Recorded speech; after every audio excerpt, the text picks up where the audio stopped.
자, 우리 데이터베이스 기능을 만들어 보려고 하는데요. 자, 그러면 여기 빨간 줄이가 있으니까 빨간 줄이 자, 일단 없어지도록 해결을 해야 되겠네요. 여기 안에 놓고요. 오른쪽 마우스 버튼 눌러서 Generate Implement Method 한번 가볼게요.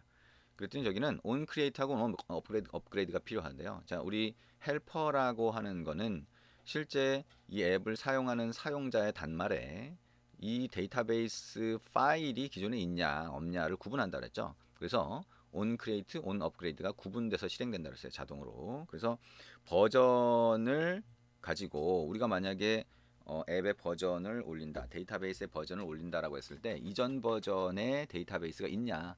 그러면 on 업그레이드가 호출될 거고요. 안 그러면 on create가 호출되게 됩니다.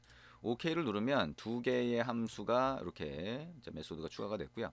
자, 컨스트럭터도 필요하대요. 자, 컨스트럭터라고 하는 거, 자, 여기서 오른쪽 마우스 버튼 눌러서 generate, 자, 컨스트럭터 가보면 자, 이렇게 들어가 있는 걸 볼 수가 있습니다. 자, 파라미터가 상당히 많죠. 자, 파라미터가 상당히 많은데 자, 이것도 자, 여러분이 어떤 컨스트럭터를 추가할지는 선택을 하시면 되고요. 첫 번째 것만 일단 추가를 해보도록 하겠습니다. 자, 첫 번째 거 추가를 하니까 자, 빨간 표시가 없어졌네요. 자, 첫 번째 게 뭐 세 개 파라미터나 이렇게 있는 걸 볼 수가 있네요. 일단 여기에 코드를 한번 추가해 보도록 하겠습니다. 자, 우리 데이터베이스는 이전에 만들어 봤으니까 자, 우리가 고객의 이름, 나이, 전화번호 이렇게 저장하는 거를 한번 해봤죠. 자, 똑같이 한번 해볼 텐데요. 자, 우리가 근데 데이터베이스를 자, 헬퍼를 사용하는 방법이라는 것만 지금 차이가 있습니다. 자, 헬퍼 안에서는 우리가 데이터베이스의 이름이라든가 아니면 버전 정보까지 넣어야 돼요. 그래서 나중에 우리가 이거를 그러니까 업그레이드를 하고 싶다. 자, 데이터베이스 스키마가 바뀌었다라고 하면 이 버전 정보를 올려줘야 되거든요. 그래서 그거를 자, 웬만하면 우리가 스태틱으로 자, 클래스 변수로 한번 정의를 해볼 겁니다. 자, 그래서 처음에 private, static, final, string이라고 해서 일단 데이터베이스 네임으로 해봅니다. 스태틱이라서 우리 대문자로 한번 해봤고요. 자, 이 데이터베이스 이름은 자, person.db라고 한번 해볼게요.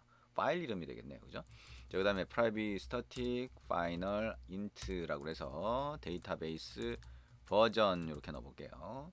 자, 첫 번째 버전이니까 자, 지금 처음 만드는 거니까 1이라고 한번 넣어보고요. 자, 그 다음에 public, static, 자, final, string이라고 해서 자, 테이블 네임, 데이터베이스 안에 저장될 테이블 네임을 자, person 이렇게 한번 해보죠. 그 다음에 public, static, final, string이라고 하고요. 자, person이라고 하는 테이블 안에 id 칼럼을 한번 이렇게 변수로 만들어 보도록 하겠습니다. 밑줄 긋고 id가 되겠죠. 자, 키 값이 될 거고요. 자, public, static, final, string이라고 하고 자, person의 이름 칼럼 이제 칼럼명을 지금 계속 넣어주고 있는 거예요. 자, public, static, final, string이라고 하고요. 자, person의 age가 되겠죠. 자, 그 다음에 public, static, final, string이라고 하고요. person, mobile 이렇게 하고 mobile 이렇게 한번 넣어봅니다. 자, 그러면 이제 칼럼명을 다 넣었고요. 그 다음에 이 칼럼들을 전부 다 정보를 배열로 갖고 있을 public, static, final, string이라고 해서 배열 객체를 하나 만들어 봅니다. 자, all columns라고 한번 해볼까요?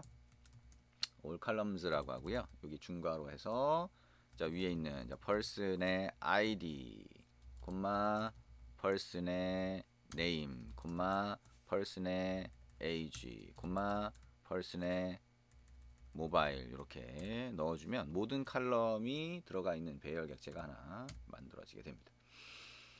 자, 이렇게 만들어 놓고요. 자, 우리 생성자 함수 한번 가볼까요? 생성자 함수 같은 경우에 우리 컨텍스트만 전달받도록 일단 한번 만들어 보고요.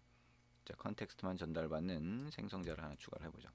자, 그렇게 하고 자, 그러면 슈퍼라고 해서 그 부모 클래스의 생성자를 호출하게 되어 있는데 여기 name이라고 하는 거에다가는 데이터베이스 name이라고 해서 위에 정의한 저 값을 넣어주고요. 팩토리는 우리가 뭔가를 변경할 때 필요할 수 있는데 일단 널로 넣어줍니다. 그 다음에 버전 정보를 넣게 되어 있는데 그걸 저 위에 있는 걸 갖다 놓죠.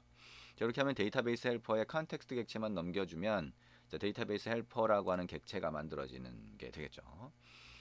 자, 그리고 onCreate라고 하는 게 호출되는데 이때는 기존의 데이터베이스가 없는 경우가 되겠죠. 그래서 기존의 데이터베이스가 없는 경우에 자, 우리 SQL 문을 하나 만들어 보도록 하겠습니다. 위쪽에다가 자, private, 자, static, 그 다음에 final, string이라고 한 다음에 자, create table이라고 하는 SQL을 하나 정의를 해보도록 합니다.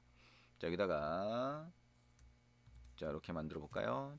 자, 그냥 엔터 칠까요? 그리고 여기다가 자, create table, 자, 대문자로 해도 상관은 없고요. 자, 플러스 한 다음에 자, table name 이렇게 붙여주고요.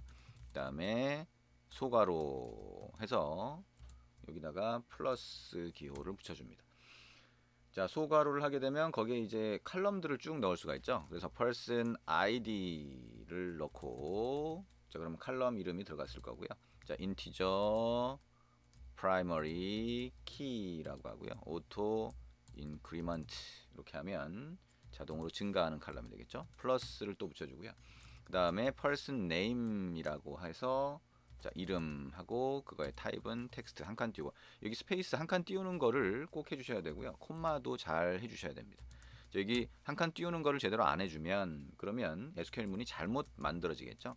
그래서 자, 스페이스 한 칸 이렇게 띄우는 거 잘 보고 해주셔야 되고요. 콤마도 꼭 잘 넣어주셔야 됩니다. 그리고 이제 이 뒷부분에도 스페이스 넣는 걸 잘 해줘야 이 뒤에 붙여지는 글자와 자, 잘못 붙지가 않겠죠. 그리고 뭐 마지막으로 이제 모바일 이렇게 넣고 그 다음에 텍스트 이렇게 넣어줍니다. 자, 그리고 마지막으로 여기에 자, 소괄호 이렇게 붙여주시면 되겠죠. 자, 이렇게 하면 테이블을 만들기 위한 코드가 생성이 됩니다. 자, 여기 이렇게 해서 자, 위에 좀 구분하기 쉽게 이렇게 만들어줬고요. 자, create table이라고 하는 SQL 문을 만들었으니까 자, 여기 이제 onCreate 같은 경우에는 저렇게 해서 테이블을 만들어주면 되죠. 그래서 여기 보면 파라미터로 데이터베이스 객체가 넘어와요. 그래서 db라는 객체점 execSQL이라고 하고 우리가 위에서 만든 create table이라고 하는 SQL 문을 실행하면 자, 테이블이 하나 생성이 되는 겁니다. 그리고 on 업그레이드는 이미 저런 테이블이 만들어져 있는 단말 같은 경우에 버전 정보를 가지고 구분하게 돼 있어요. 그러니까 그 기존에 이미 배포된 상황에서는 버전을 다르게 해서 넘겨주셔야 되는 거죠. 그래서 1버전에서 2버전으로 바뀌는 경우 이런 경우를 생각해 볼 수가 있습니다. 자, 그래서 이 경우에는 그냥 저 데이터를 그냥 날린다고 일단 생각을 해볼게요. 이 경우는 이제 실제로는 그렇진 않은데, 그죠? 데이터를 날리면 안 되죠. 근데 일단은 그 없앤다고 생각을 해보면, 자, drop이라고 하는 거, 자, drop table if exist라고 해서 우리가 테스트하기 좋게만 해보도록 하겠습니다. 실제로는 그냥 날리면 안 된다라고 하는 거 생각을 하셔야 되고요. 그 다음에 여기에 onCreate라고 하고 db 객체를 넘겨주면 onCreate가 호출되면서 새로 생성하겠죠. 기존에 있으면 일단 삭제하고 새로 만든다는 겁니다. 자, 테스트만을 위해서 한다. 자, 이런 식으로 하는 거는 그렇게 생각을 하시고요. 실제 앱에서는 사용자의 데이터를 날리면 안 되고 그대로 보존을 해줄 수 있는 방법을 생각을 하셔야 됩니다. 자, 그럼 이렇게 데이터베이스 헬퍼라고 하는 걸 통해서 데이터베이스 만드는 거 할 수 있다라고 하는 것까지 봤죠. 자, 그러면 이제 이 데이터베이스에 대해서 프로바이더라고 하는 거를 하나 만들겠다는 거예요. 자, 그러면 자, 이 프로바이더라고 하는 클래스를 하나 먼저 만들어 보도록 하죠. 자, 이거 선택하고 오른쪽 마우스 버튼 눌러서 new java 클래스라고 하고요. 자, person provider라고 만들고 슈퍼 클래스를 자, 컨텐트 프로바이더를 검색을 해 보시면 android.content라고 하는 거 안에 컨텐트 프로바이더가 있어요. 그죠? 자, 요거를 선택하고 OK를 눌러 줍니다. 자, 그럼 컨텐트 프로바이더를 상속한 새로운 클래스가 하나 만들어지고요. 저기도 빨간 줄이가 있죠. 임플리먼트가 다 안 돼 있대요. 오른쪽 마우스 버튼 눌러서 generate implement method 해봅니다. 엄청 많죠. 여기 보니까 insert 그 다음에 query, update, delete가 있어요. 이게 뭐죠? 우리가 crude라고 하는 그 네 개의 함수가 되겠죠. 그 외에는 getType이라고 하는 게 있고 onCreate라고 하는 게 있네요. 아, 그러면 그렇게 일단 구분을 해보니까 자, 메소드가 두 개 더 추가되어 있는 거고 나머지는 우리가 컨텐트 프로바이더라고 하는 게 가져야 되는 필수적인 함수들이 들어있구나라고 하는 걸 알 수가 있습니다. 자, OK 누르고요. 우리 이제 개념적으로 보면 onCreate가 가장 위에 있고 그 다음에 우리가 아까 CRUD 함수들이 순서대로 있는 게 좀 이해하기가 쉬울 거예요. 그래서 insert를 자, 위쪽으로 올리고 insert, query, 그 다음에 update, delete 자, 이런 식으로 순서를 한번 맞춰 보도록 합니다. 자, 딜리트가 그 다음에 오겠죠. 이렇게 순서를 맞춰 보고요. 자, get 타입이라고 하는 거는 on create의 바로 밑으로 이렇게 위치를 옮겨 보겠습니다. 그리고 이제 코드를 한번 넣어 보도록 할 겁니다.